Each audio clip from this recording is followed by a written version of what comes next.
Opinion.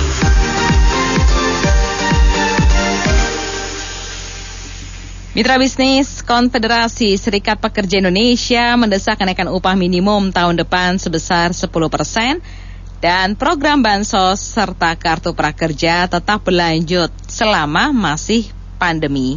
Alasannya besaran kenaikan 10% itu diklaim berdasarkan survei kebutuhan hidup layak. Apa komentar Anda mitra bisnis mengenai tuntutan kenaikan gaji di tengah pandemi yang masih melanda ini? Silakan hubungi kami di 633-9160, 633-9160. Dengan kondisi saat ini saya juga sebagai seorang karyawan ya. Cuma kalau kondisi kayak gini beberapa serikat itu minta kenaikan dan segala macam kayaknya nggak masuk akal deh. Kayaknya buat kepentingan mereka itu aja. Sekarang dengan kondisi banyak karyawan yang dikurangin, sekarang minta naik lagi ujung-ujungnya apa? Banyak lagi nanti yang dikurangin orang-orang kita. Oke, terima kasih. Ya, kalau menurut saya memang sudah tugasnya KSPI itu ya. Jadi dia harus keluar-keluar, kalau enggak dia nanti digantikan sama yang baru-baru, gajinya sayang jadi pejabat di situ kan lumayan tinggi. Apalagi ada jabatan politiknya lagi nanti. Kalau dia nggak keluar-keluar gini, dianggapnya nggak memihak ke buruh. Jadi dia harus seperti itu. Tapi nanti kalau pakai nalar sendiri, kalau punya otak pasti berpikir lah. Itu sebenarnya buruh-buruh itu kan semuanya yang nggak terlalu terdampak pandemi. Kenapa mereka tetap masuk kerja, tetap masuk pabrik, jadi bekerja dan dapat gaji, dapat harian. Kalau yang terdampak itu kan justru banyak yang dirumahkan atau WFH, tapi ngomongnya WFH tapi ternyata nggak dapat hariannya. Yang seperti itu yang pegawai-pegawai yang bukan buruh, justru itu yang justru lebih terdampak. Nah mereka ini ngomongnya mau naik 10% lagi, inflasi aja cuma berapa. Jadi udah dibantu pakai bansos, ya masih keterlaluan ya kalau ngomong seperti itu. Tapi ya nggak apa-apa lah, itu memang jabatan mereka harus seperti itu, Bu. Makasih, Bu. Ya, saya juga sebenarnya seorang karyawan juga ya. Cuman kalau tuntutannya 10% kayaknya konyol ya. Ini mikirnya nggak secara luas. Jadi kalau masa pandemi sekarang kan semuanya kena dampak ya. Yang nggak buruh, nggak pengusaha juga kena. Kalau buruhnya minta 10%, pengusahanya minta 10% sama siapa? Selama ini kan buruh ya harusnya udah dapat macam-macam bantuan dari pemerintah ya. Sedangkan pengusaha enggak. Kan akan lebih konyol lagi kalau itu dipaksakan benar 10%, tapi akhirnya banyak terjadi PHK. Jadi ya mungkin dipikirin lagi naiknya nggak usah sampai 10%. Terima kasih. Itu konfederasi ini kurang peka ya. Dengan situasi begini udah bisa kerja udah bagus gitu loh.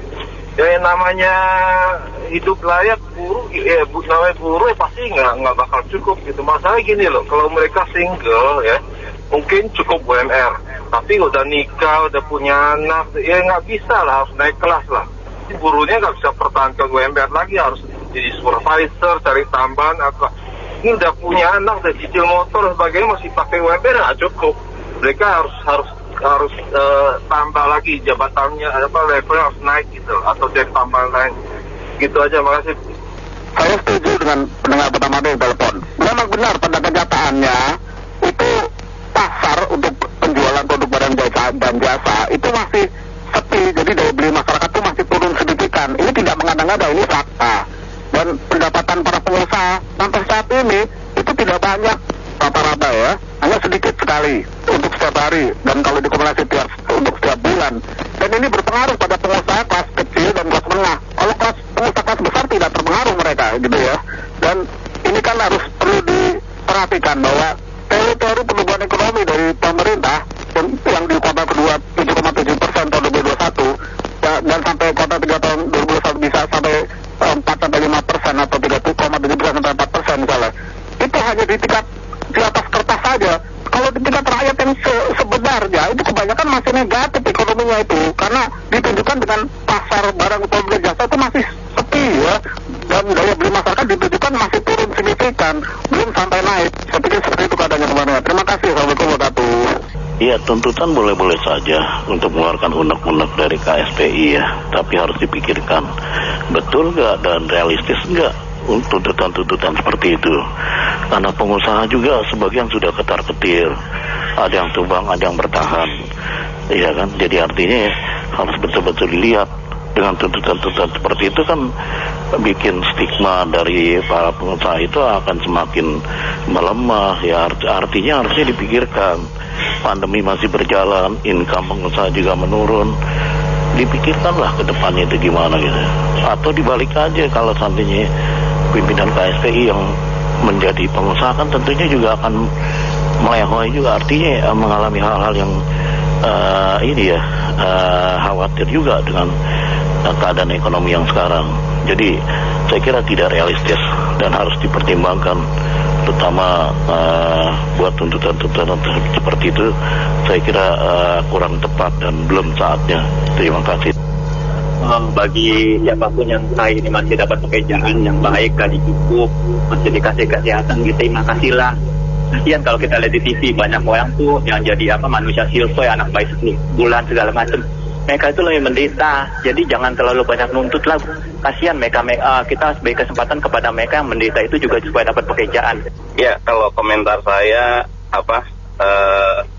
KSPI atau serikat pekerja memberikan nilai 10% itu kan biasanya teknik negosiasi lah gitu.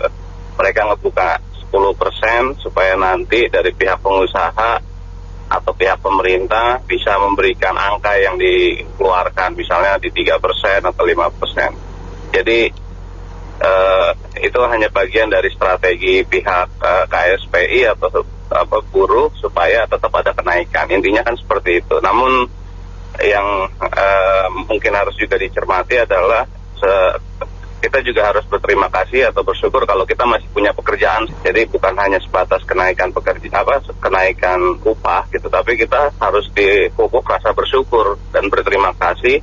Kita masih bisa bekerja, masih punya nafkah, bukan hanya sebatas minta kenaikan upah saja gitu. Tapi tingkatkan terus produktivitas. Nah, buruh kita di Indonesia itu kan produktivitasnya cukup rendah dibandingin negara-negara ASEAN, sehingga lebih banyak minta upah daripada meningkatkan produktivitas. Jadi komentar saya ya tingkatkan terus produktivitas sebelum minta kenaikan upah buruh gitu. Terima kasih, salam sehat selalu. Ya kalau menurut saya sih ya udah setiap tahun ya kayaknya buruh minta kenaikan gaji dan ya nggak tahu deh. Cuma kayaknya itu jadi hal yang harus aja gitu loh, karena mereka nggak ngelihat juga situasinya gimana segala macam ya. Kalau mau naik gaji dari mana kalau misalnya perusahaan yang nggak bisa dapat untung atau perusahaannya udah mau kolaps gitu gara-gara pandemi. Jadi kalau menurut saya sih dipikirin juga mungkin ini gara-gara KSPI itu kan mungkin lebih ke politik ya. Jadi mungkin ya itu mereka ingin menambah dukungan aja. Sementara kalau pada kenyataannya mungkin di perusahaan-perusahaannya kemungkinan ya akan ada negosiasi juga di bipartitnya dari antara perusahaan dan juga pekerjanya. Nggak mungkin misalnya saya nggak bisa naikin gaji nih, terus mau gimana? Kalau misalnya nggak bisa digaji kan susah juga. Jadi kalau menurut saya sih ya harus dipikirin lagi lah di Said Iqbal itu. Siap ngomong atau apa harus dilihat dulu, atau ya udah kalau enggak kasih syarat misalnya 10% bagi yang bisa, yang tidak ya udah mungkin sama atau mungkin masih ada yang dipotong juga. Gitu aja. Makasih. Terima kasih dan semua mitra bisnis yang sudah berpartisipasi dalam Businessman Opinion. Saya Anita Wijaya.